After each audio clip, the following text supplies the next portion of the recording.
La chronique des parents heureux avec Elisabeth.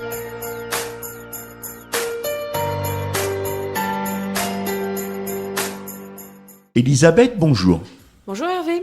Je suis toujours à savoir comment leur parler pour qu'ils nous entendent. Oui, souvent on se dit mais c'est pas possible, il m'écoute jamais, il m'écoute pas, c'est toujours pareil, voilà. Et on râle. Et en fait, c'est peut-être qu'on passe à côté de la bonne formulation. Parler, ça s'apprend. C'est ce qu'on dit chez APCOM. Parler, c'est un petit peu inné, voilà, ça se défile tout seul. À partir de 2 ans, on commence à avoir emmagasiné un certain nombre de mots. Et on parle, mais finalement, savoir communiquer, ça s'apprend. C'est un peu comme une LV5. Il faut apprendre la grammaire, les fondations, puis après, il faut beaucoup pratiquer. Alors, je vais vous emmener du côté de la CNV, ou plus précisément la communication non violente. Il y a un schéma de communication à connaître pour pouvoir pratiquer. Et il faut apprendre dans cette nouvelle langue à dire « je ». Souvent, on pratique le « tu » qui tue. C'est une phrase bien connue des fondateurs de la CNV. Le « tu » qui agresse finalement, qui accuse et qui fait monter dans les tours. Et je sais pas, vous parents, quand on vous accuse, est-ce que vous avez envie tout d'un coup de vous exprimer, de développer votre pensée, ou est-ce que vous gardez vos oreilles bien ouvertes pour écouter tout ce qu'on va vous déverser dessus? Non, en général, vous les fermez et vous partez, voire vous vous mettez en situation d'agression à votre tour. Donc l'agression attire l'agressivité et il ne faut pas vous étonner si vos enfants ne vous écoutent plus. Alors comment leur parler? Déjà se poser soi-même avec ses émotions et puis se dire qu'est-ce que j'ai envie de partager vraiment? C'est quoi mon message? Pour vous y aider, je vous proposerai de vous mettre en situation d'écrire le problème. C'est quoi le problème là qui vous a fait monter dans les tours? C'est les miettes sur la table? Voilà, alors vous êtes revenu, on resitue, vous avez passé votre journée de travail à l'extérieur, on est en plein confinement, donc qui est resté à la maison? C'est vos jeunes, en télétravail derrière les différents écrans dont ils usent et abusent.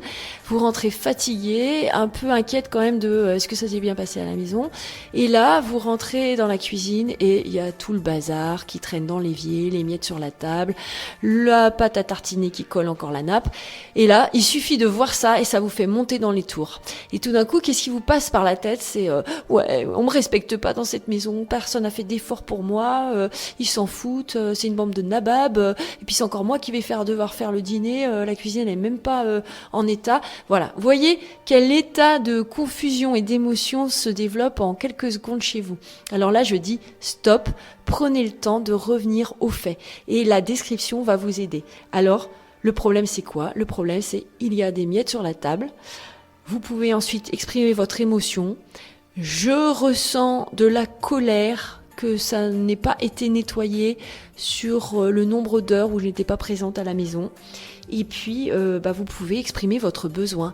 J'ai besoin que ces miettes disparaissent de ma vue. Donc, j'ai besoin que ces miettes soient nettoyées. Pourquoi? Parce que moi, personnellement, ça me fait un grand bien d'avoir une table nette quand j'arrive. Ça me libère. Voilà. Et c'est mon besoin à moi. Je comprends très bien que ce ne soit pas forcément votre besoin à vous, mes chers enfants. Bien entendu, quand je vous parle de ça, c'est qu'une fois que vous l'avez bien répété dans votre tête, vous convoquez vos enfants avec le plus d'amabilité possible pour ne pas ouvrir déjà le conflit, mais vous leur demandez de venir. Et c'est comme ça, sur un ton factuel, donc un peu plus apaisé, que vous pouvez décrire. Écoutez, il y a beaucoup de miettes sur la table, ça me met en colère, parce que moi, j'ai besoin que la cuisine soit nette quand j'arrive. Ça me permet de me poser, d'avoir du recul. Quelle est mon attente personnelle? Je vous propose de vous débrouiller comme vous voulez, c'est vous qui envoyez les modalités, mais vous savez qu'à j'arrive vers 19h, on va dire qu'à 18h55, votre objectif de la journée, c'est qu'il n'y ait plus de miettes sur la nappe. Après, c'est votre affaire, vous le faites à 45, vous le faites 2 heures plus tôt, vous le faites avec l'éponge rose, la verte, la jaune, c'est pas mon problème, ça je vous laisse tranquille, mais voilà, vous connaissez mon besoin, mon attente, et ça, vous le respectez. Et voyez, dit comme ça, en vous exprimant sur votre besoin, vous êtes beaucoup moins sur l'agression, et votre enfant n'aura pas l'impression que ça y est, vous lui déversez la poubelle de tous les problèmes de la maisonnée, parce que c'est le soir, parce que vous êtes fatigué, voilà, on voit bien que t'as passé une mauvaise journée, c'est pas de ma faute, moi, s'ils sont pas sympas tes collègues, voilà. Et ça y est, on part finalement sur d'autres problèmes qui ne sont pas le problème factuel que vous pouvez résoudre ensemble. Alors bon courage! Elisabeth, on arrive à la fin de ta chronique, mais pour les auditeurs et auditrices qui veulent prendre contact avec toi, tes cabinets, ils sont situés où? Dans quelle commune? Alors je suis principalement sur Compiègne. À Compiègne, j'interviens à l'AGFAC, qui est située 1 rue de Normandie, à Compiègne, voilà, en centre. Et ensuite, tu as un autre lieu où si tu consultes? Oui, dès septembre, je serai à la Pièce en Plus à Trollibreuil. C'est une association culturelle et de partage. Il y a une pièce en plus pour toi alors. Voilà, elle a été créée spécialement pour l'atelier des parents, le chant, le yoga, la sophrologie et puis la musique, le théâtre, plein de choses.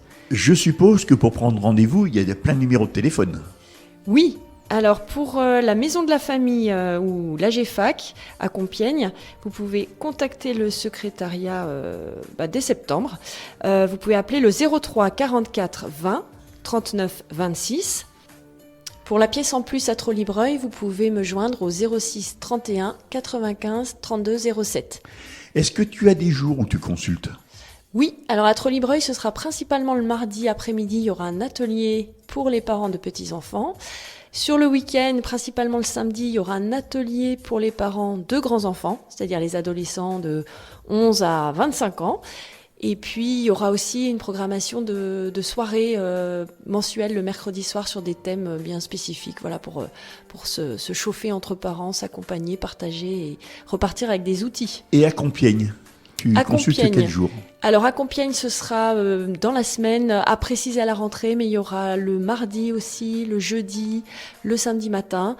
Est-ce que tu as un site internet? Pas personnellement, parce que je me base sur le site de mon réseau APCOM. Alors vous pouvez taper apcom.fr, APCOM avec 2 M, et vous trouverez toutes les possibilités d'ateliers des parents sur la France entière.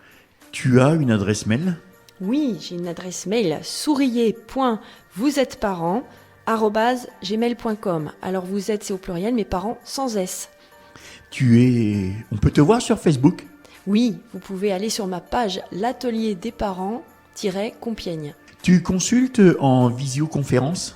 Oui, ça s'est bien développé là malheureusement avec ces Avec Zoom? confinements, avec Zoom. Et tu consultes à domicile? Également, pour certains parents, c'est plus agréable de recevoir en privé chez eux.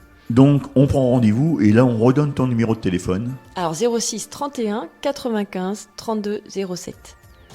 Elisabeth, je te souhaite un bon week-end. Merci Hervé, à toi aussi. Et puis, chers parents, surtout pensez à prendre le temps et à respirer.